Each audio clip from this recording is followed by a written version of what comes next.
Espero que ya Buenas noches, esté- Luis. que la mayoría esté conectada. Tal como habíamos acordado, pues el día de hoy íbamos a ver lo concerniente a las tarjetas de crédito. Les dije que por favor leyeran lo concerniente a la ley, que es el decreto 2024. ¿Qué es la tarjeta de crédito? Pues es un documento de gran difusión en el tráfico comercial, que sin embargo carece de exposición entre los autores del derecho mercantil, pero para nosotros constituye un ejemplo de cómo la práctica comercial va creciendo, que surjan instituciones no contempladas en los textos doctrinarios. Todos oímos hablar de la tarjeta de satisfactores mediante transacciones al crédito. En Guatemala, pues la tenemos regulada en el decreto número 2-2024. También, si ustedes fueron cuidadosos, vamos al artículo 700.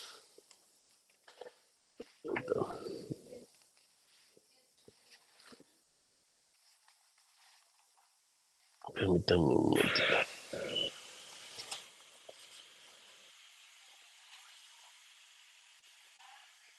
Nuestro código de comercio también no la tiene regulada, solo que es de una manera genérica, porque antes no teníamos específicamente una ley que regulara esto, sino que nos basábamos específicamente en el, en el, en el, en el código de comercio para poder hablar sobre tarjetas de crédito. Y esto lo encontramos en el artículo 757 del Código de Comercio. Entonces dice, las tarjetas de crédito deberán ser emitidas a personas individuales o jurídicas y no serán negociables. Deberán contener el nombre de quien las expide, la firma autógrafa de la persona cuyo favor se extiende en el plazo de vigencia y si la misma tiene validez nacional, o internacional.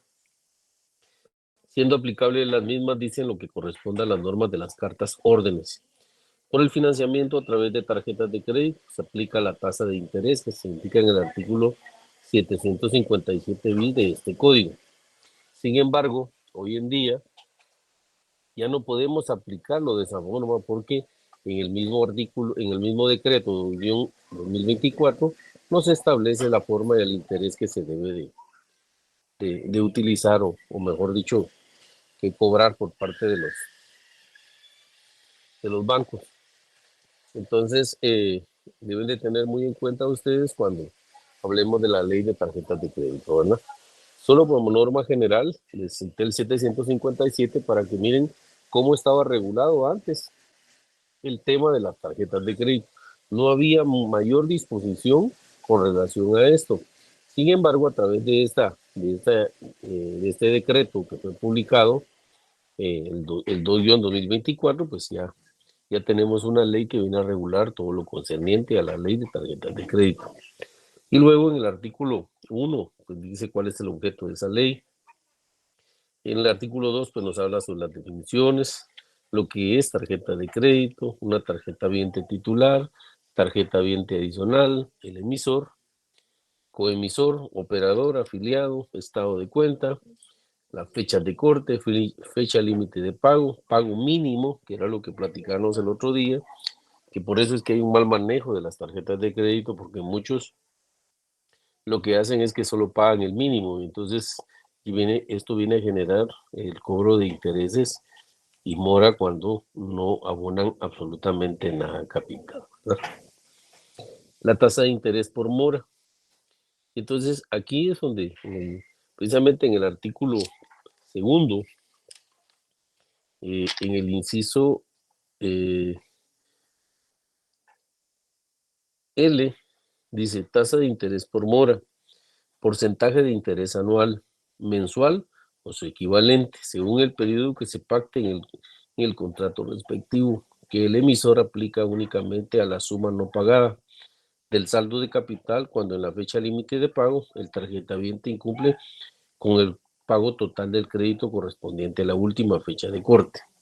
Es decir, que cuando se obtiene una deuda a través de la tarjeta de crédito, si ustedes no abonan el monto total del capital, pues les van a generar un interés y una mora sobre el saldo insoluto que les quede del monto de capital.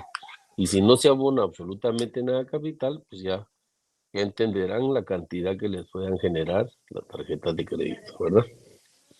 También está el límite de crédito, que es otra de las cuestiones que yo les mencionaba, que muchos bancos lo que hacen es que eh, le ponen un límite a la tarjeta, sin embargo, le adhieren alguna cláusula que dice que sin embargo podrá hacerse ampliar el crédito, pero esa ampliación de crédito lo que viene a provocar es más endeudamiento de parte del tarjetaviente, ¿verdad?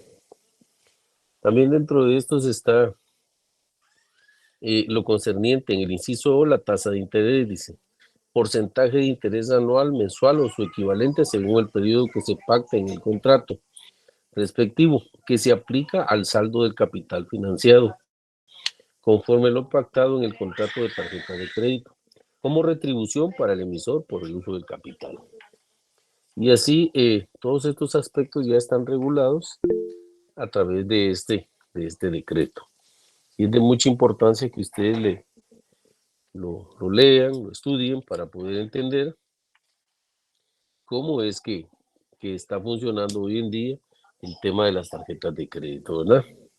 También dice en el artículo 12, dice que los intereses no podrán capitalizarse en ninguna forma, ni podrán calcularse sobre comisiones y otros cargos. En el caso de convenio de pago, los intereses podrán ser considerados como parte del capital de la nueva deuda. Y luego en el artículo 14 nos define el tema del interés por mora. Y dice que el interés por mora se calculará sobre el saldo de capital de la o las cuotas de capital en mora. Por ejemplo, si usted tiene cuatro o cinco cuotas de capital y solo paga una, pues le van a cobrar la mora sobre el resto del capital. A eso le van a trasladar la mora, ¿verdad? Y también nos menciona el tema de las comisiones y otros cargos, que actualmente muchos bancos lo que hacían era que aparte del interés y la mora que le cobraban, le cobraban a uno una comisión y todavía hay otros cargos por el uso y manejo de la tarjeta de crédito. Sí, Miriam. Licenciado, perdón, el artículo 33 menciona que ya no pueden hacerle a uno recargos por el uso de tarjeta en los centros afiliados. Correcto. ¿Cómo se va a manejar esa parte? Porque poniéndonos del lado de los empresarios, digamos, Ajá. en el momento en que ellos están cobrando, también a ellos les cobran bastante por el manejo de tarjetas, las bisacuotas o algo. Me imagino que esas van a seguir igual, sin intereses, pero lo otro que a Sí, ellos siempre le hacían un recargo. sí, el tema acá es que, como le digo, a través de esta ley es que van a tener un mejor control y una mejor defensa el tarjetaviente para poder, cuando él mire su estado de cuenta, pues ahí le va a reflejar cuánto es lo que le están cobrando y si usted considera que los intereses son exagerados o fuera de la plaza del comercio, pues puede presentar su denuncia ante la superintendencia de bancos, ¿verdad? O ante la IBE, que son las entidades que fiscalizan a los bancos y a los grupos financieros, Ya ¿verdad? codice Porque, el artículo. no, la diácono, Sabemos que la Diego no hace nada, licenciado. no, definitivamente, pero acá en este caso sí. Si usted va a la superintendencia o a través de la IBE, pues ahí sí, ellos sí toman cartas en el asunto y le dan seguimiento a cualquier denuncia que cualquier persona particular que esté siendo afectada en el manejo de ese tipo de documentos, de títulos de crédito, ¿verdad? Entonces, por eso el gran tema es que eh, normalmente, recuérdese que los bancos nunca van a querer perder y ellos van a tratar y ver la manera de poder cobrar esos gastos que normalmente le trasladan a uno y que ellos dicen que son ellos los que lo erogan, pero a la larga es uno el que le cobran la tarjeta, le cobran membresía, le cobran un montón de gastos que le trasladan a uno y cuando uno viene a sentir, pues el costo ya es bastante alto de esa tarjeta. Por eso yo recuerdo que en una de las clases yo les decía, miren, aquí nada es de gratis, ellos no están regalando ninguna tarjeta. Mientras logran captar al tarjetaviente, le dicen que es gratis, pero cuando ya mira su estado de cuenta, el estado de cuenta reflejado, ahí se va a dar cuenta que sí le están cobrando un emolumento por ese uso y manejo de esa tarjeta, ¿verdad? Licenciado, perdone, hoy me estaban contando de que como medida de la nueva, de la vigencia de esta ley, lo que están Ujú. haciendo los bancos ahora es bajando, digamos, el límite de crédito de los tarjetavientes sin ningún aviso, ¿verdad? Yo solo me imagino que es a los que no han pagado como que así al contado, ¿verdad? Sí, es de lo que le decía yo, que aquí en un artículo se los mencioné, el límite de crédito, que es en el artículo tercero, en el inciso P. Dice el límite de crédito, monto máximo de la línea de crédito que el emisor autoriza al tarjetaviente para utilizar conforme las condiciones estipuladas en el contrato de tarjeta de crédito.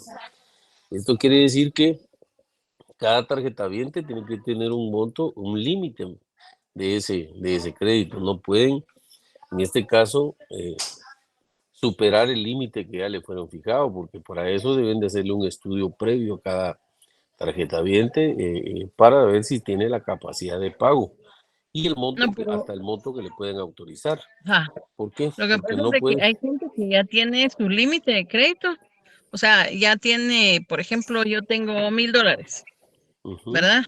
Y de pronto ahorita por la entrada en vigencia de la ley, me bajaron de repente a $500 y no me avisaron nada, Ujú. ¿verdad? Y entonces me estaban contando que hay mucha gente que se está quejando, obviamente, porque asumen que tienen pues el mismo disponible que tenían y sin ningún aviso se lo bajaron, Sí, ¿verdad? recuérdense que ellos, después, ellos son los que pueden fijar el monto y el límite de lo que usted puede manejar.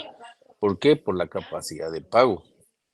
Es obvio que su capacidad de pago, sus ingresos mensuales, no supera el monto de lo que tiene autorizado. Es obvio que usted siempre va a trabajar con un déficit, ¿verdad?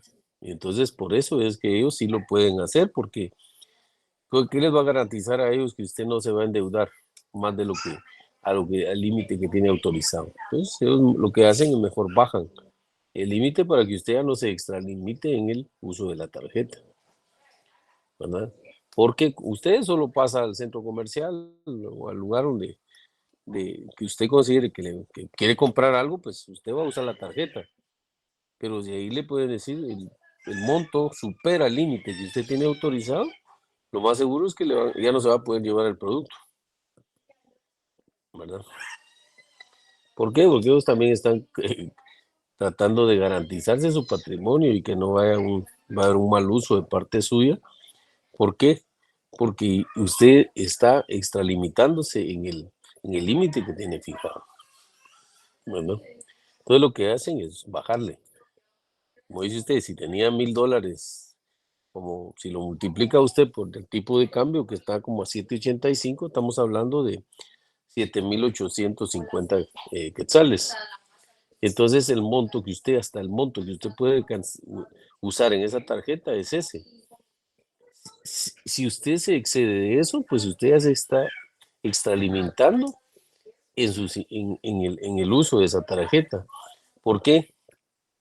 Porque si usted multiplica cuántos son sus ingresos mensuales por 12, le va a dar como resultado un monto de capital.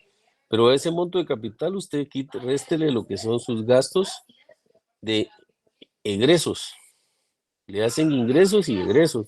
Si los ingresos son, por decirle algo, si sus gastos su ingreso mensual es de 10,000, entonces al año tiene usted un ingreso total per cápita de 120,000 quetzales al año y tiene autorizado solo $1,000, Entonces, usted todavía tiene un diferencial de 2.500 quetzales, pero eso el banco no se va a querer correr el riesgo porque lo más seguro es que en cualquier momento usted puede tener un gasto adicional y ahí se puede descapitalizar y ya no va a poder tener la capacidad de pagar el monto que fue autorizado.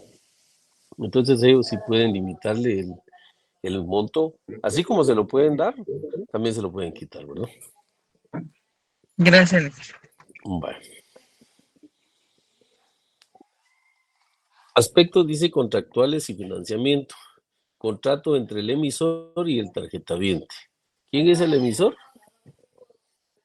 Es el banco o el grupo financiero que tiene a su cargo el uso de esa tarjeta. Y el tarjetaviente es el usuario, o sea, los que normalmente utilizamos las tarjetas, ¿verdad?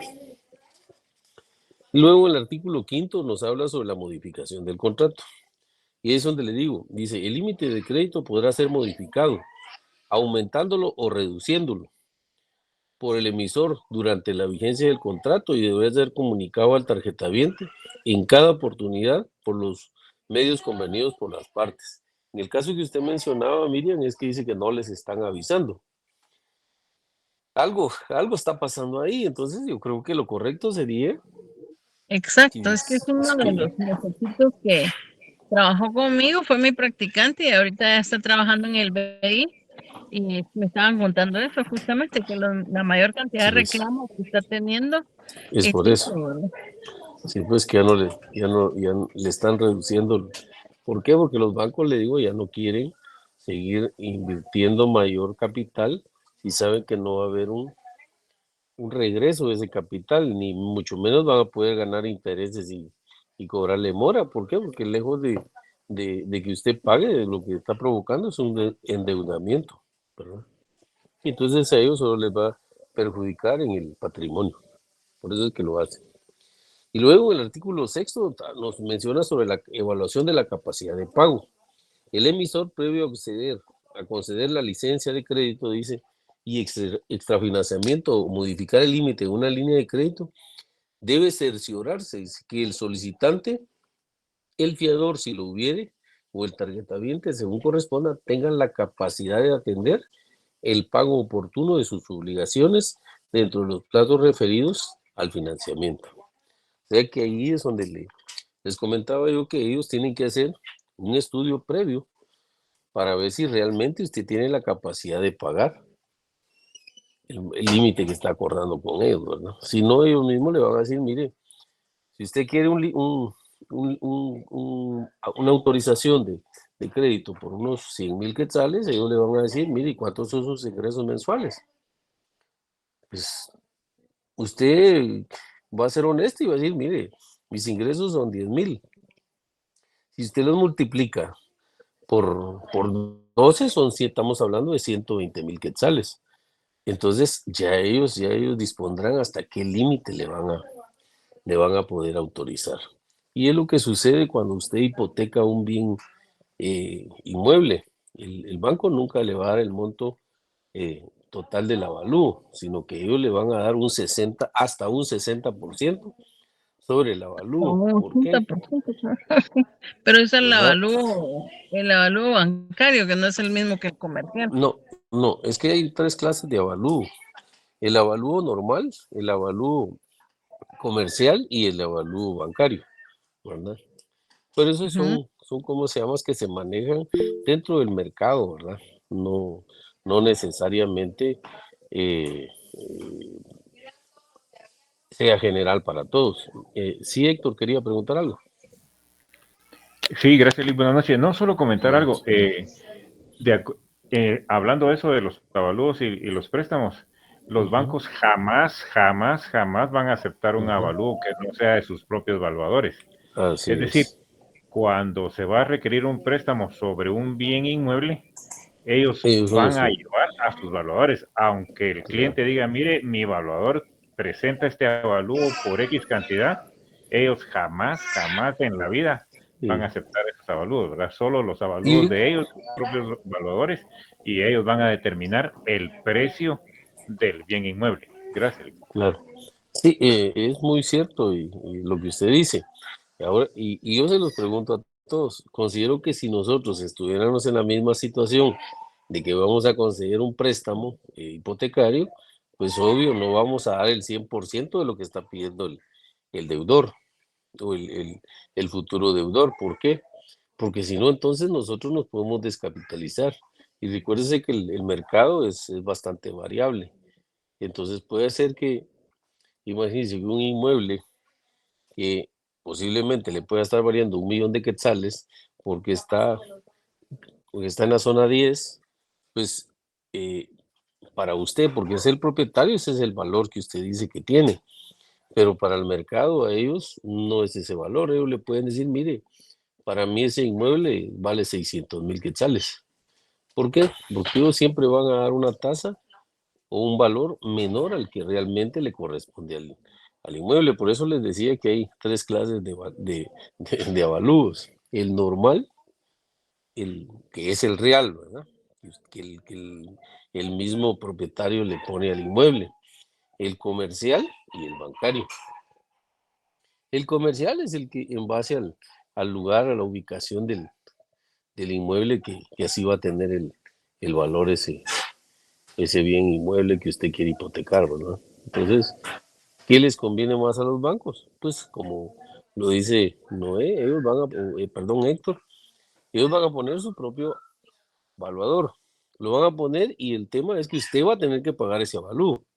No crea que por el hecho que ellos lo pongan, no se lo van a cobrar. Claro que sí. Se lo van Es a cobrar correcto. Sí, como también le van a cobrar la escritura si finalmente logra realizar el negocio con ellos. Le van a cobrar un interés que ellos lo van a fijar porque como el interés es libre, ¿verdad? Dentro del derecho civil. Y como aquí estamos hablando de un bien inmueble, pues es un contrato de mutuo con garantía hipotecaria. Y entonces esas son las condiciones que vienen a poner el que va a dar su patrimonio, ¿verdad? Y como les mencionaba, lo del tema del, del- de, de la modificación del contrato, y dice, el límite de crédito podrá ser modificado. Y esto lo traigo a colación por lo que preguntaba Miriam, ¿verdad? Aumentado, dice, o reduciéndolo por el emisor durante la vigencia del contrato. Y deberá ser comunicado al tarjetaviente, cosa que es lo que no están haciendo. Entonces, ¿qué es lo que procede? Presentar la denuncia porque no les están notificando, como dice el artículo 5º de la ley, ¿verdad?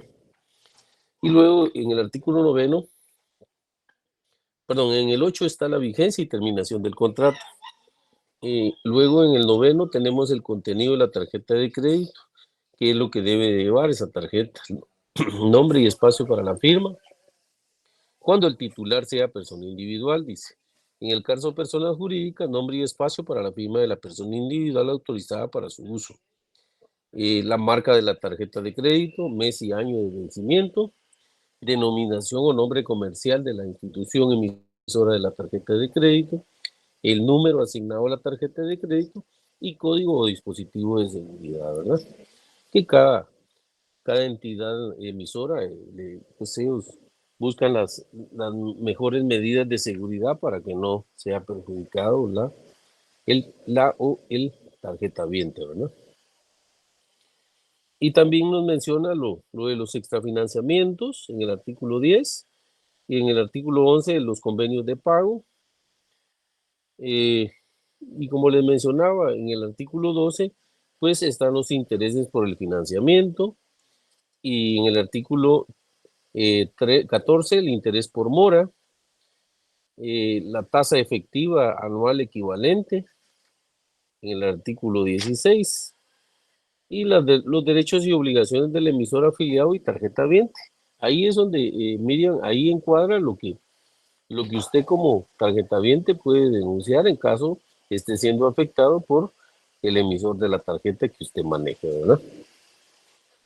Tienen que mandarle un estado de cuenta, dice, como mínimo 10 días antes de la fecha de límite de pago, ¿verdad? La cual debe tener identificación del emisor, nombre del tarjetaviente, número parcial o identificación de la tarjeta. Algunos dejan los 4 últimos dígitos no los consignan para evitarse problemas, ¿verdad? Y el saldo a la fecha del corte, el pago de contado, el pago mínimo, que les mencionaba también, la fecha de corte y la fecha límite que tienen ustedes para pagar, ¿verdad? ¿Quién preguntaba algo por ahí que solo vi creo que escribió el mensaje? Tal vez si nos pudiera indicar cuál es la duda que tiene. No sé quién de ustedes fue el que escribió por ahí algo, creo que en el chat. Entonces, tal vez si nos lo pudiera trasladar, porque para poder determinar si es alguna duda que tiene con relación a lo que estamos platicando ahorita. Si no, pues continuamos. En el artículo 20 nos habla sobre las objeciones. Sí, Ingrid. Buenas noches, Buenas una noches. consulta. En el artículo 17 menciona el artículo 87 de la Ley de Bancos y Grupos Financieros. Uh-huh. ¿En qué párrafo o incluye todo el artículo? No sé a qué se refiere usted en cuanto a si incluye todo el artículo, porque aquí nos habla sobre dice, la compensación de las cuentas. Ajá, la compensación de las cuentas. Y en el artículo 87 es la cobertura. Uh-huh.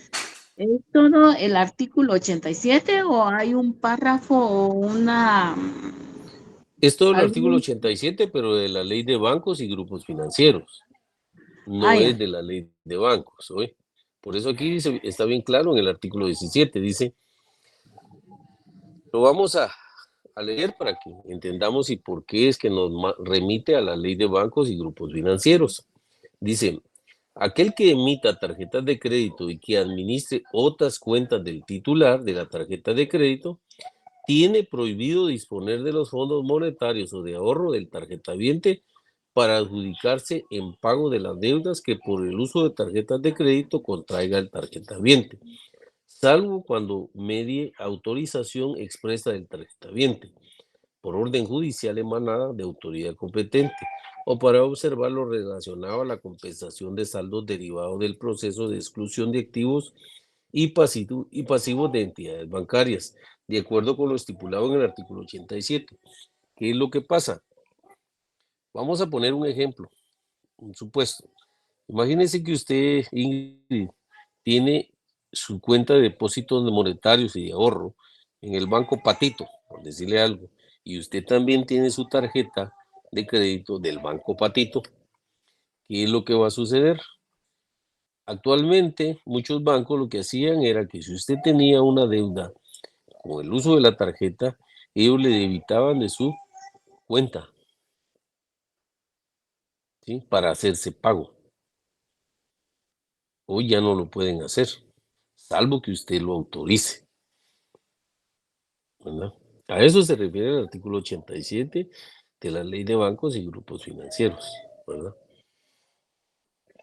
O sea, le puse ese nombre de banco precisamente para no hacerle promoción a ninguno y que alguno que pueda trabajar ahí vaya a proferir algún caso y va a decir que yo estoy utilizando el banco como ejemplo para ese tipo de casos. Por eso se lo aclaro, ¿verdad?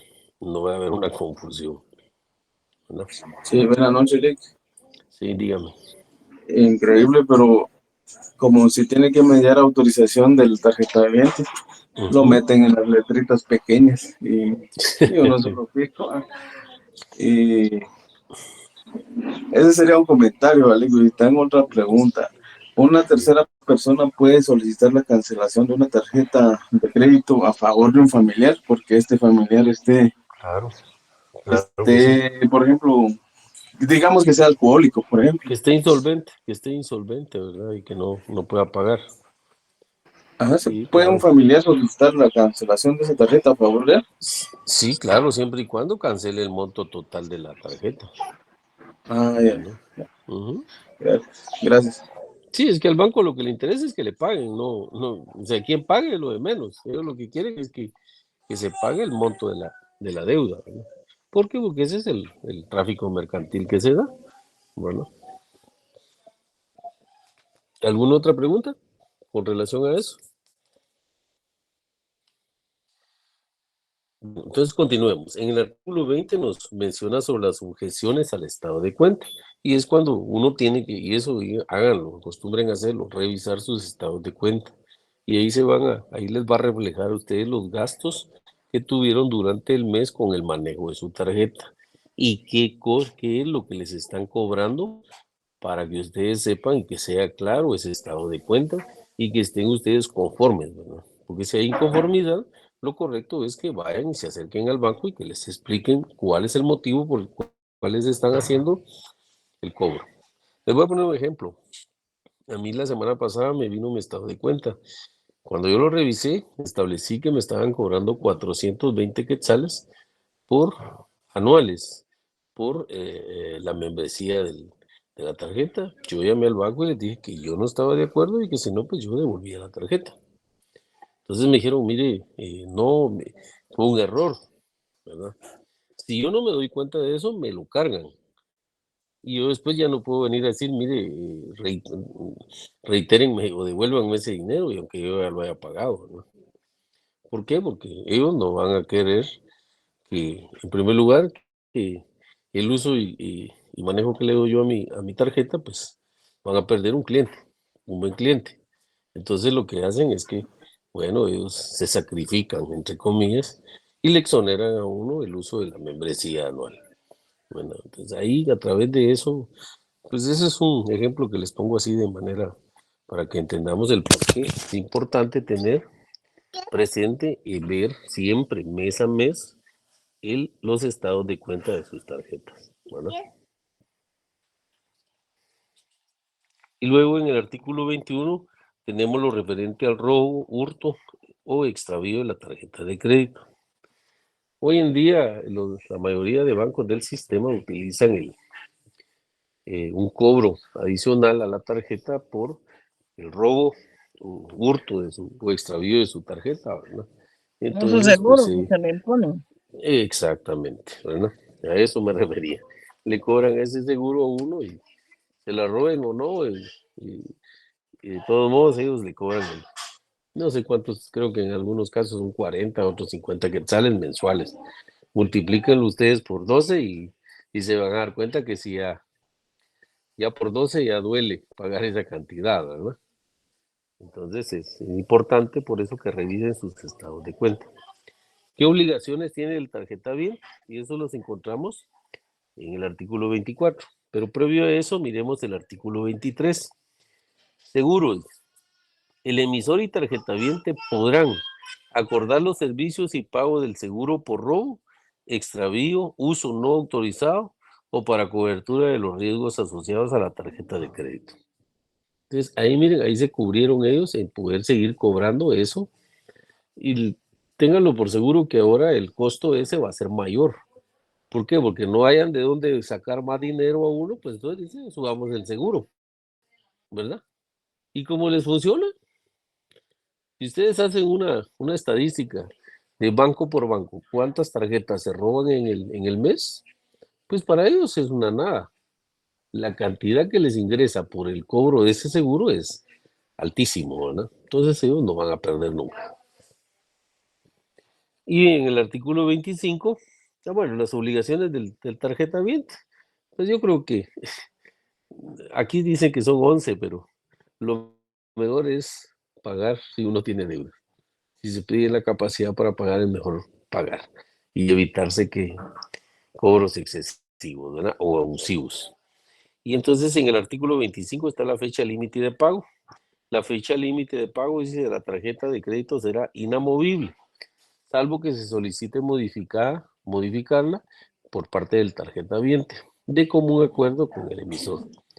Ellos nunca van a querer cambiarle la fecha de límite de corte, porque ellos lo trabajan a través de sus contadores de las empresas de contabilidad que les llevan todo el manejo de de los gastos de ingresos y egresos que cada uno de nosotros tenemos cuando usamos la tarjeta de crédito, ¿no?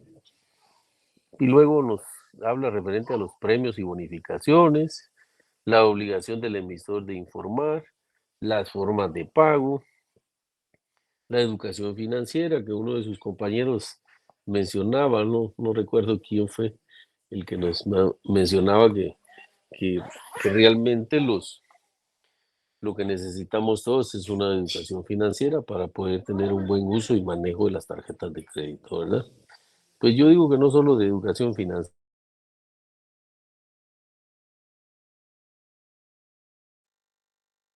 eso es lo que les puedo mencionar con relación a eso, ¿verdad?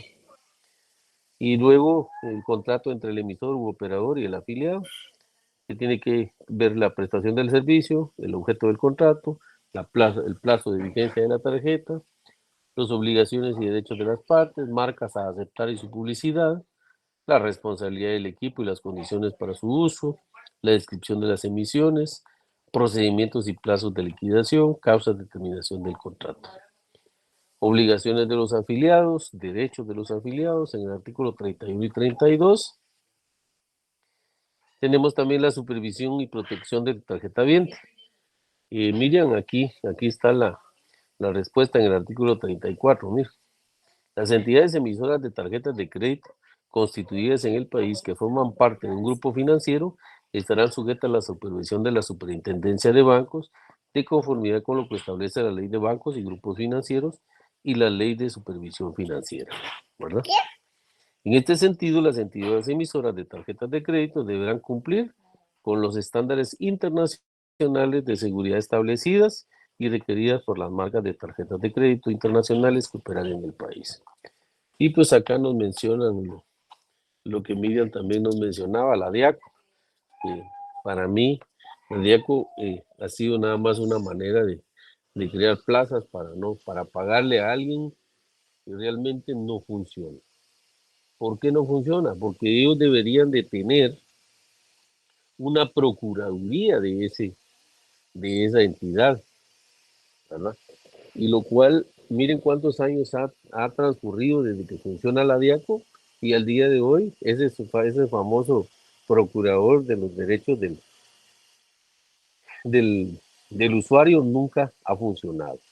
Es más, no existe, solo se menciona, pero no existe como persona funcional o como entidad que venga y proteja los intereses de los usuarios cuando presentamos alguna denuncia referente al mal uso o pésimo servicio que nos estén dando, ¿verdad?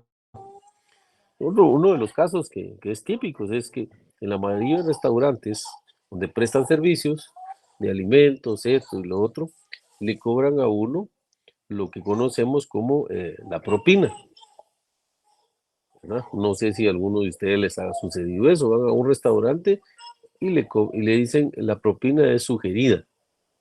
Sin Y embargo, acá si usted todos revisa, son obligatorios. exacto, entonces si usted revisa el estado de cuenta que le pasan, ahí dice propina tanto, es un 10% sobre el monto de lo que usted consumió. Entonces ya no es opcional, ¿verdad? Porque la propina, hasta donde yo entiendo y comprendo, es un derecho que yo tengo como usuario de el servicio que me estén dando, dárselo al mesero o a la persona que me atendió, que me prestó el servicio, pero eso es una opción mía, no es una obligación. Sin embargo, ustedes se darán cuenta en muchos restaurantes o donde se prestan servicios de esta naturaleza, son impositivos, ¿verdad? Yo tengo mejor una persona eh, que es abogado y él cuando le pasaban los estados de cuenta, él agarraba, esto no lo pago, y lo tachaba y no lo pagaba. Posteriormente eso me enteré que a los muchachos les cobraban a ellos ese monto, si no el usuario no lo pagaba. Difícil eso, ¿verdad? ¿Por qué tendrían que pagar ellos un monto? Ellos como son trabajadores, pues, ¿no? Pero sin embargo ellos se lo recargan. Eso fue lo que me enteré. En uno de los famosos restaurantes de aquí de nuestra ciudad capital, ¿verdad? También tenemos la unidad de protección de servicios financieros. Y dice, se crea la unidad de protección de servicios financieros en el Departamento de Verificación y Vigilancia de la Dirección de Atención y Asistencia al Consumidor. Es decir, que esto debería funcionar en la DIACO. Y también tenemos el jefe de la unidad de protección de servicios financieros. Aquí lo que crearon fueron plazas, no fue otra cosa.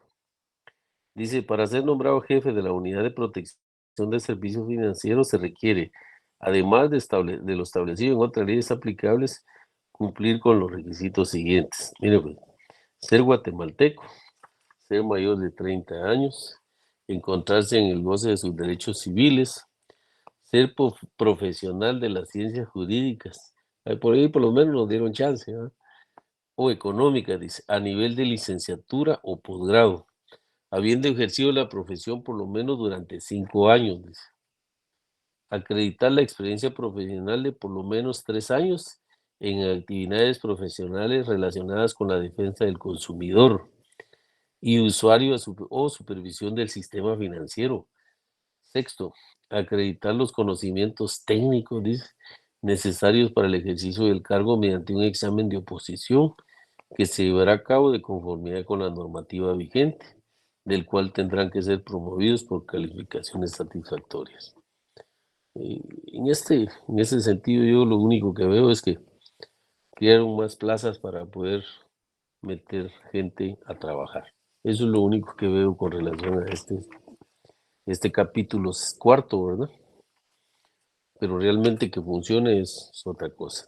¿O han sabido ustedes de algún proceso que la DIACO haya iniciado y que haya respondido a los intereses de la población? No, Alex, al ¿Verdad que no? contrario. Sí, al contrario, uno es el que sale perjudicado.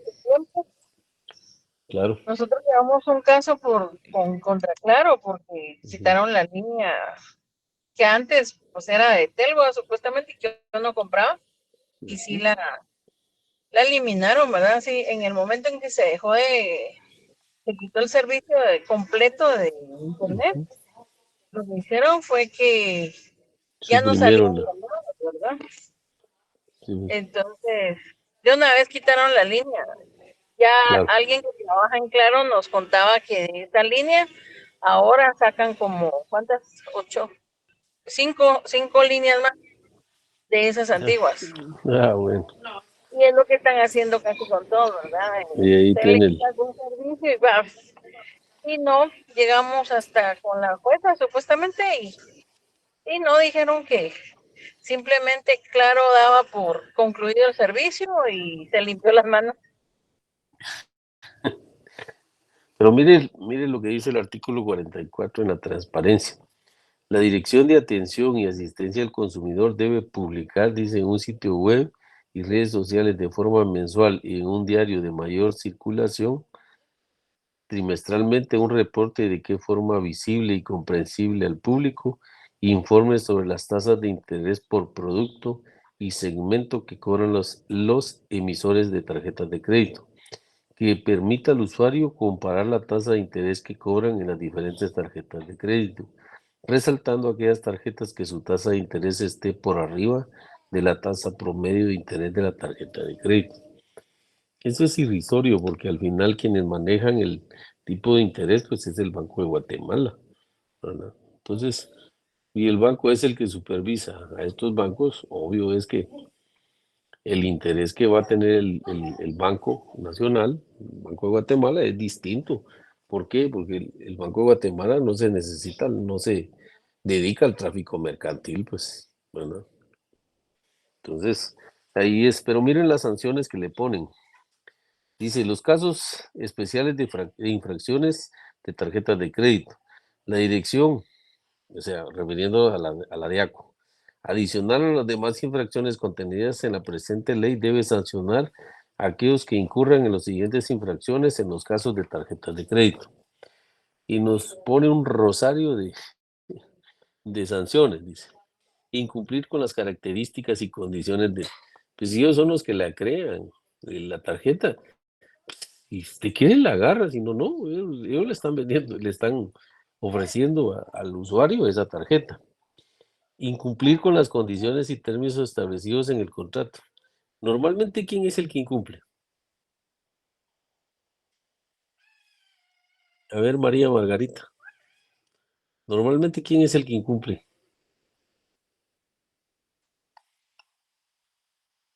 No está. Ana Cristina, vamos a ver Buenas si usted. noches. Diga, le escucho. Normalmente, ¿quién es el que incumple? Lick, me quedé sin internet y no escuché. Ah, bueno, entonces escuchemos a Ana Cristina, que ella sí tiene internet.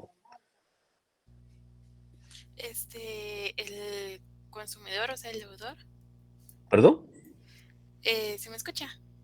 Sí, yo le escucho, pero... El deudor, o sea, el consumidor. ¿Y cómo se le conoce? Tarjetaviente. Es el Tarjeta. tarjetaviente. Él es, normalmente es uno el usuario, pues, o tarjetaviente, el que incumple. Primero en pagar, ¿no? Entonces, que eso es lo más perjudicial, ¿no? Y como les decía, son varias las sanciones, pero que para mí no tienen mayor sentido porque no proporcionar en el tiempo y forma y modo establecidos en los estados de cuenta del tarjetaviente. Miren, eso es oprimir, dice, molestar o abusar de manera insistente y repetitiva en contra de una persona con ocasión de la gestión de cobro de una deuda. Tal vez eso sería lo único que yo creo que no lo van a respetar, pero bueno, pues esos son dentro de las cosas de las sanciones. Sin embargo, en la sección 2 dice referente a delitos. Aquí ya vienen a tipificar ellos. Esa es parte del Código Penal que debería estar ahí regulado, pero lo trasladan acá. Dice, se reforma el nombre del capítulo 2 del título séptimo de los delitos contra la fe pública y el patrimonio nacional. Decreto 1773 del Congreso de la República, Código Penal, para que quede redactado de la forma siguiente: de la falsificación de documentos y tarjetas de crédito, de la falsificación de documentos, de la falsificación de tarjetas de crédito, en la sección segunda. Y luego, pues esto póngale mucha atención porque esto es bueno que ustedes lo anoten en su código penal porque este decreto, el 2-2024, vino a reformar todo lo concerniente al capítulo segundo, primero, la sección 1, sección 2 del Código Penal, ¿verdad? En base al artículo 47. Entonces es importante que lo anoten para que ustedes, a la hora de que les hagan alguna pregunta en su examen, pues sepan que eso ya fue modificado, fue reformado a través de este decreto del 2-2024, ¿verdad? Pues eso es lo que podemos mencionar de las tarjetas de crédito. Y continuando, pues tenemos también el capítulo denominado crédito documentario. ¿Qué es el crédito documentario? Pues es un contrato que contiene una operación de crédito cuya incidencia en el movimiento comercial, sobre todo a nivel internacional, es sumamente apreciable. Conforme la tónica del Código de Comercio guatemalteco, este negocio puede darse fuera del ámbito bancario, pero en la práctica se observa que únicamente se realizan como operación bancaria. Cuando un banco le extiende una carta de crédito a un cliente, se asimila al hecho de abrirle un crédito con la particularidad de que es la institución la que se encarga de pagar las obligaciones hacia las que está destinado el crédito documentario. Platicábamos en el otro día de clase que este crédito documentario es porque cada banco le puede abrir a cada usuario una carta de crédito prácticamente, porque hasta por un monto. Y entonces es el mismo banco que le va a ir abonando o pagando esa deuda durante un tiempo que ambas partes de común acuerdo hayan fijado, ¿verdad? Entonces, a eso se refiere el crédito documentario. ¿Por qué? Porque a través de un documento que el banco le aperturó, él va a ir pagando de manera mensual o periódica los montos del cual usted se hizo acreedor de esa deuda, ¿verdad? El concepto que tienen de crédito documentario es, por el contrato de crédito documentario, un sujeto llamado acreditante se obliga frente a otro llamado acreditado a pagar o contraer una obligación por cuenta de éste y en beneficio de un tercero beneficiario, de acuerdo con los requerimientos del propio acreditado. La forma de este contrato. El crédito documentario se formaliza a través de un documento conocido como carta de crédito, que no la debemos de confundir con la carta orden de crédito, que son distintas, porque la fuerza vinculante de la primera es de mayor intensidad para el cumplimiento de las obligaciones a que se refiere. Esta carta de crédito se solicita en machotes impresos. La palabra machotes es un término vulgar que utilizamos la mayoría de abogados e inclusive en tribunales es común escuchar. Hacerlo en base al machote que tenés, ¿verdad? Esto se refiere porque estos documentos, estas cartas de crédito ya están impresas y entonces es solo para llenar los espacios que quedan pendientes.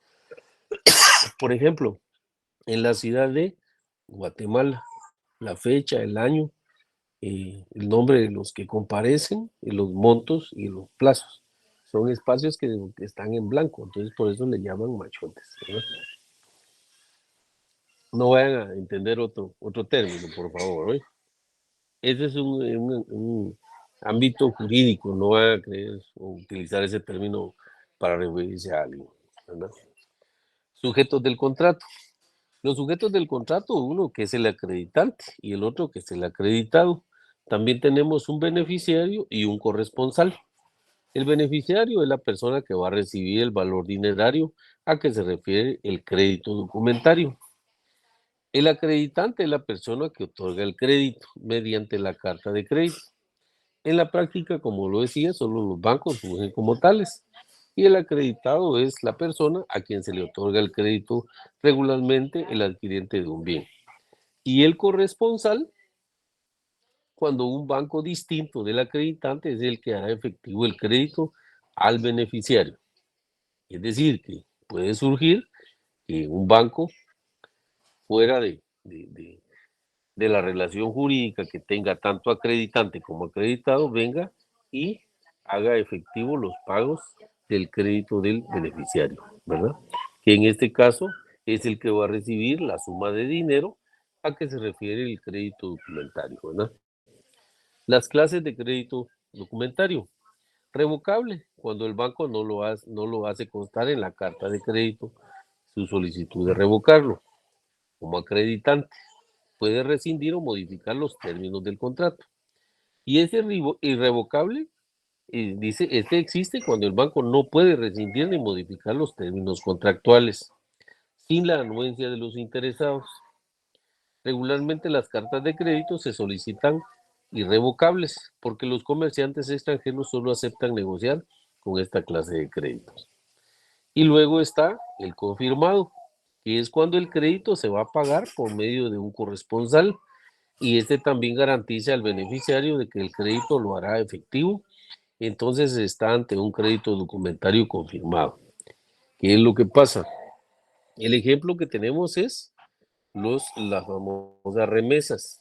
Normalmente los paisanos que están en el norte, lo que hacen es que vienen y a través de un banco allá en el extranjero, vienen y depositan el monto de dólares para que sea transferido a uno de los bancos del sistema, que puede ser cualquiera de los 23, creo que son 24 bancos que funcionan, que se dedican a recibir este tipo de remesas. Y entonces allá ellos depositan dólares y aquí el beneficiario, ¿qué es lo que recibe? ¿Qué es lo que recibe aquí el beneficiario? Yo sé que alguno de ustedes lo ha recibido. Quetzales. Quetzales, no recibe dólares, ¿verdad? Como equivocadamente muchos creen que dólares son los que van a ir a recibir, no. Ellos hacen y ahí es donde ellos ganan esa transacción por pagar y ellos compran la moneda y ellos a la vez le ponen el precio y ya le dan el valor de mercado que ellos consideren necesario, ¿verdad? No de acuerdo al valor que fija el Banco de Guatemala, sino que al valor que ellos la hacen de acuerdo a la transacción y al monto que están recibiendo, ¿verdad? Para pagarlo. A eso se refiere. Y hay otros aspectos del crédito documentario, que existiendo la cesión de créditos como medio de transmitir derechos en el caso del crédito documentario. Nuestra ley establece que solo se puede transmitir si expresamente se ha facultado al beneficiario, y esto está regulado en el artículo 762 del Código de Comercio. Y por otro lado, la carta de crédito debe indicar un vencimiento. En caso contrario, se entiende que el plazo es de 6 meses contados a partir de la fecha en que fue notificado el beneficiario. Es decir, que el plazo es de como máximo 6 meses, ¿verdad? A partir de la fecha en que fue notificado el beneficiario.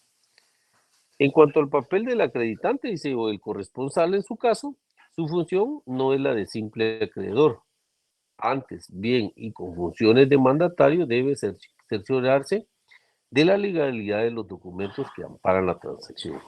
Es decir, tiene que tener una certeza de que efectivamente esos documentos sean reales, existan, ¿verdad? Y que no sean una estafa. Y luego nos trasladamos a lo que conocemos como contratos de servicios y de colaboración empresarial. Y dentro de eso tenemos el fideicomiso. Les dejo como tarea que me lean todo lo concerniente del fideicomiso. Yo estoy sufriendo un poco de quebrantos de salud y entonces por eso está un poquito forzado al hablar con ustedes, pero espero verlos el próximo día de clases hoy. Así que mil disculpas. Feliz noche, Lic. Que siga mejor, licenciado. Buenas noches. Gracias. Buenas Feliz noche, Lic. Feliz noche. Feliz noche. Gracias. Feliz noche, que sea mejor. Gracias.